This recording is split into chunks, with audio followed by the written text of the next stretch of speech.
You like being fluffy and cuddly while thrashing and goring enemies to death? I assume you're also looking into a Guardian guide for 8.2. Now it's like this, little bridges.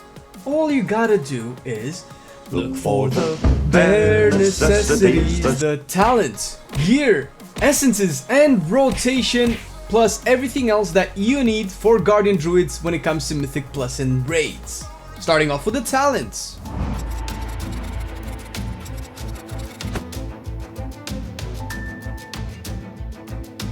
We have Brambles on the first row. It absorbs and reflects damage back at the opponent, and when you have Bark Skin up, it deals passive AoE damage to enemies around you. Think of this as a simple AoE aura that reflects damage and absorbs a bit from every attack. It helps a bit with keeping aggro and provide a little bit of DPS. Alternatively, you can take Blood Frenzy for more rage regeneration in dungeons when damage intake is low, or Bristling Fur when you will be chunked for a lot at a time. Level 30 is the utility row, and my rule is use whatever you want as long as you use it right. By default, Wild Charge works the best in raids for the mobility, since the other options are niche enough you will rarely use them. In dungeons though, Ursol's Vortex is amazing. It helps keep mobs in place, especially pesky ones that run away or try to jump on your backline. Careful with this on affixes that need the mobs to move away though. Level 45 can also be considered a utility row, although based on your choices it can also be defensive. And by defensive I mean if you pick Restoration Affinity, which you should. You get healing spells to use that can assist with downtime or in dungeons when you need to help your healer with grievous affixes. Plus the passive healing, although it says 1.5% HP, it's actually 3% of your total HP every 5 seconds, which is nice for something you never have to press or use resources for. Level 60, yet another utility row with the same argument applied as before. It seems this raid tier won't offer you too many options here, and the main reliable one seems to be Typhoon still. Dungeons also take advantage of this since it interrupts certain casts that cannot be interrupted and positions mobs that you want to be displaced. The other two options have fewer usages but also can make a difference. Mass Entanglement is particularly good when you want to kite mobs. However, this needs to be discussed with your party since the roots can break easily upon damage taken. Level 75, you have two options. Galactic Guardian is the overall generic choice that offers decent damage on Moonfires and rage regeneration. It can have interesting applications considering this is a range skill that deals decent damage, builds aggro, and generates rage. Incarnation is the second option and is a very strong offensive and partially defensive cooldown. On this row, it offers at least the most defensive power from all the other options. Level 90 row is a row where all options are viable depending on the encounter. Earth Warden is the generic choice since it reduces melee damage by 30%. You gain 1 stack of this buff per target hit with the initial damage of Thrash, so not the bleed, up to 3 stacks, meaning in AoE you have 3 of these babies after each Thrash. Not to mention, with the exception of a few bosses, most have slow swing timers, giving you a lot of uptime on this talent. Survival of the Fittest is useful in situations where you know you can or have to chain your defensives a lot more often. This takes some fight and encounter knowledge, so only pick this if you're 100% sure. Lastly, Rend and Tear has been the only realistical choice here. Although the other talents are interesting, they just don't perform well enough to contest. Pulverize has an arguably stronger defense capability and almost the same damage output on single target. Rend and Tear though out DPSs it on AoE, and there are a lot of fights where AoE damage matters. But by all means, test them out.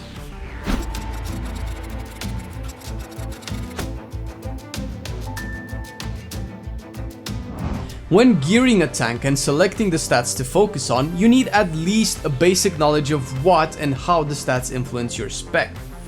The way agility works with Iron Fur makes it the best stat overall, meaning you want eye level above anything else on all gear excepting rings, of course. Agility also gives you dodge, which is a very strong yet unpredictable tank mechanic. Once upon a time, bears used to have a lot of dodge, but that spot has since been taken by monks. The second best stat for survivability, and yes, we will talk mainly about staying alive and not dealing more damage, is versatility. Although it's statistically the most boring stat in the game, it has amazing performance with Guardian in all aspects of your toolkit, plus the way the maths work, the more versatility you have, the better it scales, so you can never have enough. Next up is Mastery, which increases your HP, your damage, and very importantly, your healing received. This is, of course, to counteract the fact that you have massive HP pools designed to make you like a sponge, soaking up as much damage as possible. Lastly, Crit and Haste are of less importance. Sure, Crit increases damage, but the most it will do is give you chance to dodge, while Haste reduces the cooldown of some offensive abilities, and Frenzied Regeneration. Although the stats offer obvious benefits, their value does not outweigh that of Versatility and Mastery. When selecting trinkets, you'll have choices to make. Most of the trinkets in 8.2 have special effects. Thank God! So their effects are encounter reliant and need to be used for specific purposes, which is something that you will have to decide once you see yourself in a raid or a dungeon. Going the stat route, meaning agility trinkets with stat procs that follow your stat priority, is also a good option since you basically transform agility into armor with Iron Fur. I will still recommend a few and use them as examples for other options that you might loot, since there's quite a few of them at the moment. The Alchemist Stone is a very good choice and one you can go with if you have alchemy. Trinkets that usually provide you with absorb shields scale with versatility, and although I cannot recommend you get the diamond trinket from the Zara lore, which used to be the best, Edicts of the Faithless seems to be the best next thing that drops from the Queen's Court in Eternal Palace. Lastly, the Punch card trinket from Mechagun is also a popular choice to start with, since so many yellow punch cards come with versatility. Now let's move on to Azurite Traits. There doesn't seem to be a lot of variety here when it comes to Guardian Druids. The new traits still need to be tested a bit, so maybe they will shine more later on. For now, however, regardless of what content you do, you want to get Twisted Claws stacked 3 times. You will be spamming Thrash with priority, so this one makes a lot of sense since Agility is a 2-fold stat. You also want 1 layered main for the chance of an additional Iron Fur. The agility is nice, and seeing how poorly the traits are distributed for Guardian, you might end up stacking this one, which is not bad, but not the best. 1 should be enough. To maximize damage, which will be useful now that the essences give the DPSer so much burst damage you sometimes risk dropping aggro, you will need to take Wild Flesh Rending. This is particularly useful in skittish weeks because goddamn focusing arrows does so much burst damage. Wild Flesh Rending has really helped me keep aggro when running with very good DPS. Spamming swipes on targets affected by Thrash seems to be even more important than using Mangles, but more on the rotation in a bit. I did mention the new traits that needed testing, but I can see Undulating Tide synergizing well with your kit. It deals damage, sure, but also has an absorb shield that procs once you dip below 50% HP, which most likely scales with versatility, as they all do. For secondary and tertiary traits, take Heed My Call to take advantage of your AoE potential and shield-like options, such as Gem Hide. For essences, you have a few very good options. As you know, essences have different methods of obtaining, as such, some still have gone untested properly as of now, although the theory crafting is pretty solid on all of them. And shout out to the Dream Grove Discord channel where the Bears of Azeroth have compiled some really sweet in-depth info for taking your bear to the next level. In the meantime, I recommend you aim for Anima of Life and Death as one major option. You can easily get this at rank 2 by finishing a +7 dungeon in time. When you pop this baby, you deal massive AoE damage based on your max health, of which you have a lot, and heal back, again based on your max health, of which you have a lot. This was the only option I had to keep aggro on DPSers that use the focused Azurite Beam Essence. Alternatively, Azeroth's Undying Gift from the raid is a very strong option as well, which you can use as another mini bark skin. As minors go, traits that is, World Vein Resonance and Memory of Lucid Dreams complement the Guardian builds very nicely. It's also likely some essences can change in power with rank 3s, and Blizzard might still nerf and buff some of them, so keep an eye open. For now, these should do just nicely for you. And hey, if you want to discuss the meta, what can work and what to aim for, check our stream on twitch.tv/MarcelianOnline, where we stream different specs and test out talents and gear.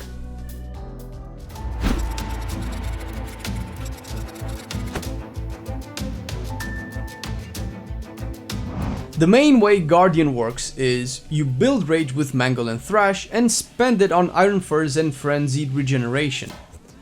Mangle is the main source of rage generation, while Thrash is an AoE bleed you want to keep up, not to mention that you have talents and traits and passives that take advantage of the initial damage of Thrash, so sometimes it could be good to just spam it for the lack of a better option.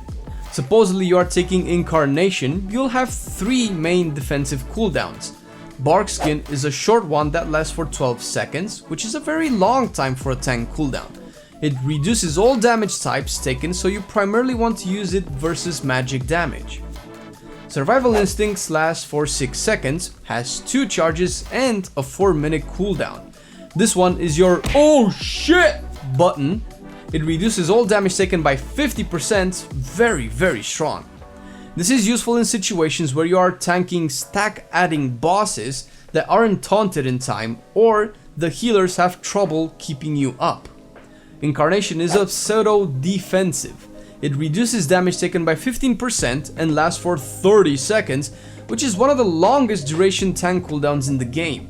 I mentioned pseudo because the main usage of this is damage and rage generation, since it removes the cooldown on Mangle and Thrash. Spamming them increases damage output, but also rage generation that can be dumped into Iron Furs if you need survivability, or Mauls for DPS output. Iron Fur is a stackable mitigation ability that does not refresh each time you apply it, but can reach up to 8 stacks. Frenzied Regen helps you survive tough situations since the heal is influenced strongly by your versatility levels.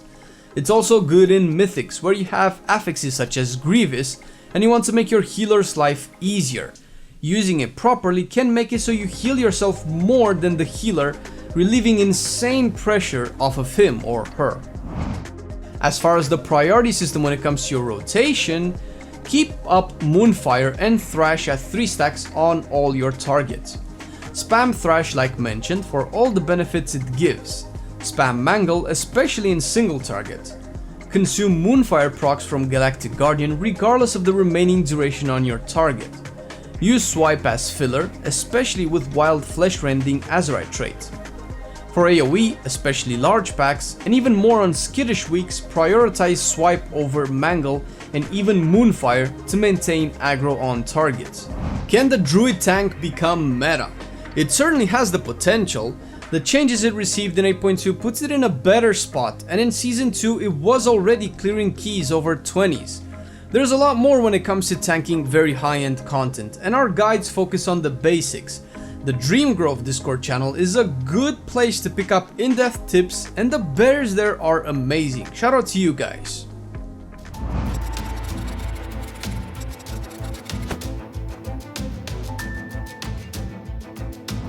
When it comes to consumables, ideally you want to get as much versatility in as possible, but you can opt to balance it out with mastery if the difference between the two is very high. As such, enchant your rings with a Cord of Versatility, the new version of the enchant, and socket your gear with Versatile Dark Opal, keeping one socket for Leviathan's Eye of Agility. Agility is still your main stat, and 120 of the stuff will be way better than 50 versatility. For the weapon, Versatile Navigation is the enchant you want, as to nobody's surprise I imagine, although if you want more damage or you have too much versatility, Get Force Multiplier, which is the new weapon enchant in 8.2. When selecting your beverage of choice, the Greater Flask of the Currents and Superior Battle Potion of Agility are fairly standard and should have the most overall positive results. I don't usually advocate the use of stamina ones, at least as far as flasks are concerned, simply because stamina doesn't reduce the damage you take, just makes it possible to take more before dying. There should be very few situations where these would save your butt. However, bears get more out of stamina consumables, and if you find yourself dying to magic damage, you can give them a shot. Lastly, your diet. You need meat, my friend, to fill up that bear body. Feasts will be the best since agility. We talked about this. The alternative option is the best versatility food, which at the moment is biltong. Sounds weird. Again, you can balance all of these with their mastery equivalents if you find yourself stacking too much versatility, and if you really want to get more damage out than tankiness, go with haste and crit variants. If you like underdog tanks, you will definitely love Vengeance Demon Hunters. We already have a guide for Vengeance in 8.2 concerning all the changes to the talents, gear, essences and rotation when it comes to dungeons and raids. Shout out to our ever-growing super cool Patreon team. Thank you very much, guys. And if you want to support the channel and get some really cool goodies along the way, check the Patreon details down in the description of the video. Oh yeah, there's also an official Teespring link to our merch. Yep, get your t-shirts, tank tops, hoodies, mugs, all branded with our Warcraft and Marcelian Online love. Thanks for watching the video and have a great day.